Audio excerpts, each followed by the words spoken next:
Hey, my spookies. Before we start today's show, I just want to say thank you all so much for helping me pay for my dog Chicano's cancer treatments. It appears the chemotherapy was successful, but I ran up a bill of $8,500, not including the previous surgeries. So if you want to help, and many of you have, go to weeklyspooky.com and click on Help My Dog. We've raised half the money, and anything helps. But now, my friends, it's time for the show, and this one is meaty, to say the least.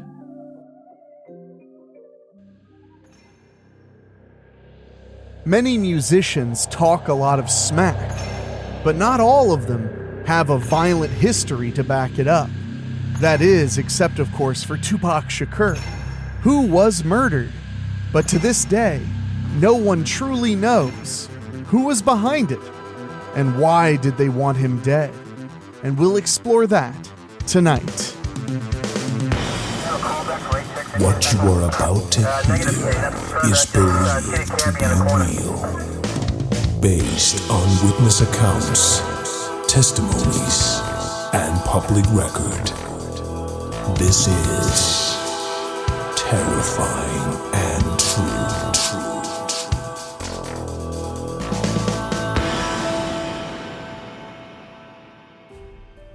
As a 90s kid, the story of Tupac Shakur brings me a little bit of a chilly feeling down my spine because you see, this was one of the first mainstream mysteries that everyone was talking about, even in elementary school.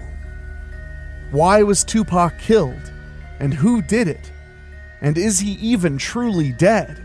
Or was he simply tired of being famous, of having enemies as well as friends, so he decided to run away from it all?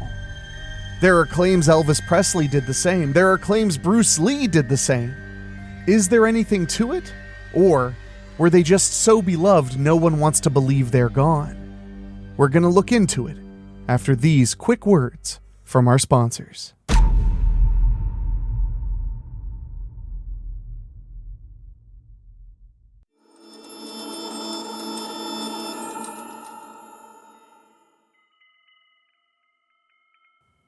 Tupac Shakur was an American hip-hop artist who is regarded as one of the most influential rappers of all time.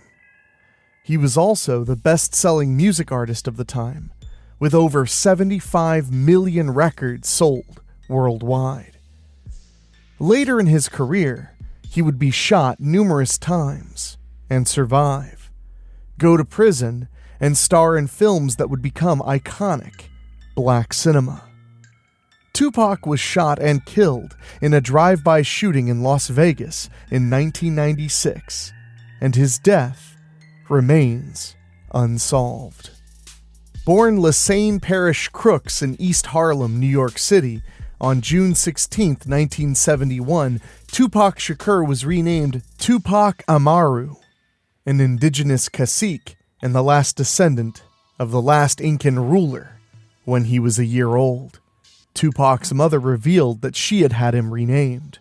Quote, "I wanted him to understand that he was a part of a world culture, not just a neighborhood culture." Tupac had an older half-sister and an older stepbrother. His parents, Afeni Shakur and Alice Faye Williams, were active members of the Black Panther Party in New York in the 1960s and 70s. A month before Tupac was born, his mother faced the Panther 21 trial and was acquitted on all counts. Many of his family members were Black Panther Party members, and many of them were convicted and imprisoned. Tupac's stepfather was on the FBI's top 10 most wanted list when he was caught in 1986 for the 1981 Brinks robbery, which killed a police officer and a guard. Elmer Pratt, also known as Geronimo, was a member of the Black Panthers who was convicted of murdering a schoolteacher during a robbery in 1968. He was imprisoned for 27 years before his conviction was overturned due to concealed evidence. Finally, Tupac's grandmother, Assata Shakur, was a former member of the Black Liberation Army who was convicted of first-degree murder in the death of a New Jersey state trooper and is currently wanted by the FBI. Tupac's mother struggled to find work, and she battled drug addiction. The family relocated from New York City to Baltimore, Maryland in 1984. He went to Roland Park Middle School and Paul Laurence Dunbar High School there. He attended Baltimore School for the Arts, and when he was in the 10th grade, he studied acting, poetry, jazz, and ballet. This is where he met actress Jada Pinkett Smith and wrote several of his poems about her.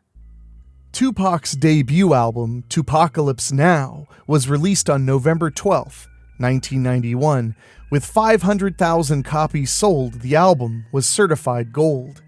His second album, which was certified platinum and sold 1 million copies, was released in February of 1993.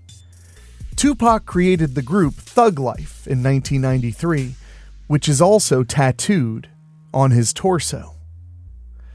Tupac was one of 6 persons in the group, and one of them was his stepbrother. In October of 1994, the group released only one album, which was certified gold. When the notorious B.I.G. was in Los Angeles in 1993, he sought a local drug dealer to introduce him to Tupac, and the two quickly became best friends. They were both described as having mutual respect for one another. When Biggie was in California, he slept on Tupac's couch, and when Tupac was in New York, he constantly traveled by Biggie's neighborhood. At the time, the two were among the most famous musicians in history. Biggie once asked Tupac to be his manager, but Tupac objected to the idea of combining friendship with business. The two first clashed when they were meant to collaborate on a project with another rapper, Little Sean. Tupac arrived at the Times Square Quad recording studios on November 30th, 1994, where he was getting ready to meet with Sean Combs and Biggie. But before that, Tupac was shot 5 times in the lobby. Tupac survived, but he suspected Biggie had something to do with it. Tupac was in prison when he released his third album, Me Against the World, in March of 1995. Tupac reached out to Suge Knight and was later signed to Death Row Records, which heightened tensions between Tupac and Biggie. Biggie later released a song called Who Shot Ya?, to which Tupac responded with Hit 'Em Up, in which he claimed to have slept with Biggie's wife.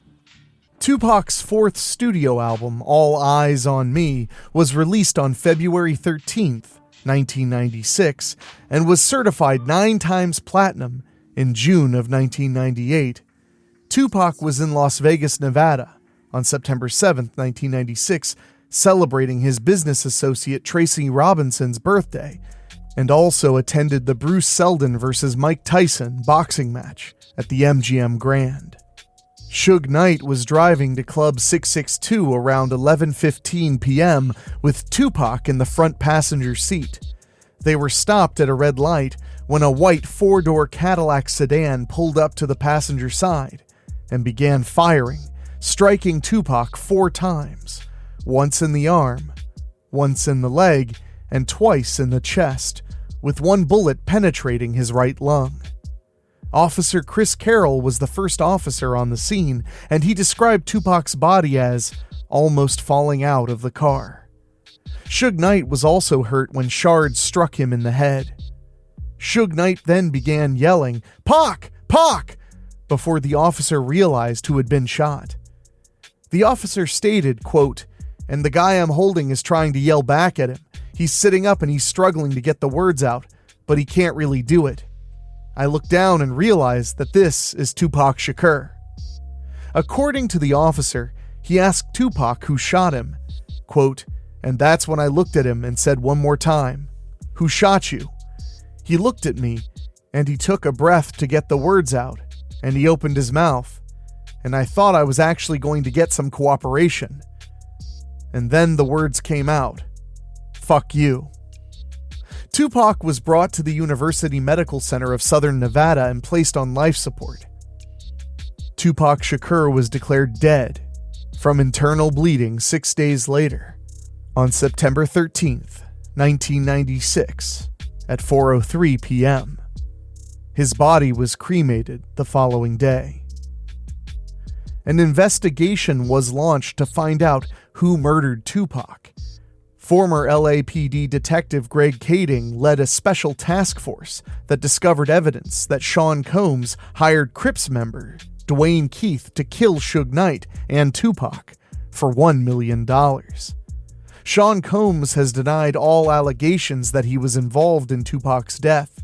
Keith Davis revealed in 2018 that he and his nephew, Orlando Anderson, were in the Cadillac in Las Vegas on the night Tupac was killed. There was surveillance footage of the MGM Grand Hotel from the night Tupac jumped Orlando Anderson. Anderson took a death row necklace from one of the members. Tupac was going to Club 662, according to Keith Davis. Davis denied being the killer of Tupac. He claimed his nephew and another man were in the back seat, with one of them being the murderer. He added that he did not want to provide any additional information because, quote, it was street code, and Orlando Anderson was shot and killed 2 years later. There have been numerous theories concerning who killed Tupac in 1996. The first was his cremation, for which Suge Knight claimed to have paid $3 million the next day for. The man in charge of the cremation has allegedly vanished.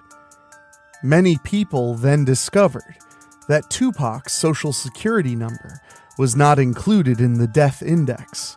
Another theory holds that Tupac's stage name was Machiavelli, which was inspired by Niccolo Machiavelli, an Italian strategist who faked his death. Many people believe Suge Knight was involved, and while no evidence was uncovered, Suge Knight was charged with murder after allegedly running over 2 men and killing one of them. Many individuals believe the FBI was involved in his murder because of their efforts to eradicate, quote, violent rap culture during the hip-hop war between the East and West Coasts. And many believe this is why the notorious B.I.G. was murdered as well. But there has been no evidence. Many have analyzed his lyrics. People have thought that Biggie was involved, who was later murdered in a drive-by shooting 6 months later. Many fans believe Tupac is still alive and well in Cuba. Tupac Shakur is regarded as one of the most influential rappers of all time, and he continues to set records many years after his death. The most recent of which occurred in 2020, with his album All Eyes on Me being considered in the 500 greatest albums of all time. Despite this, many people still question who murdered him many, many years later. Tupac Shakur is an all too familiar story. Someone who was beloved, someone who was a little controversial, is cut down in their prime, and many have trouble believing that it was something so simple as a random act, whether it's of violence or of God. Elvis Aaron Presley has a very similar story. Many don't want to believe that he's dead, and maybe he isn't, I don't know. John F. Kennedy, it could have been a lone person shooting him from a Texas schoolbook depository, or there could be more to it. Though there's no denying Tupac had his share of enemies, at the end of the day, you have to wonder, is this about the fact that we don't want to believe something simple and evil can destroy someone so wonderful to so many? Whether Tupac was a thug or a genius is up to a very fervent debate, but his art continues to live on. His art continues to inspire, and in that way, Tupac Shakur is still alive to this day, and likely will never die. But what do you think? Do you think Tupac was simply killed in a drive-by shooting, or do you think this was part of a hip-hop gang war? And will we ever really know? Terrifying and True is narrated by Enrique Couto. It's executive produced by Rob Fields, produced by Daniel Wilder, with original theme music by Ray Mattis. If you have a story you'd like us to cover on the program, send us an email at weeklyspooky@gmail.com. And if you want to support us in a very direct way, go to weeklyspooky.com and click on Patreon. For as little as $1 a month, you can support us and allow us to keep the spooky rolling and rolling and rolling. And I want to say a big thank you to our Patreon podcast boosters, folks who pay just a little bit more to hear their names on the show. And they are Bobbletopia, Megan Hua, Julia Kirsch, Christopher Sullivan, Brent McCullough, Gino Lyons, Steve King, Karen Weemet, Jack Kerr, and Craig Cohen. Thank you all so very much, and we'll see you next Monday.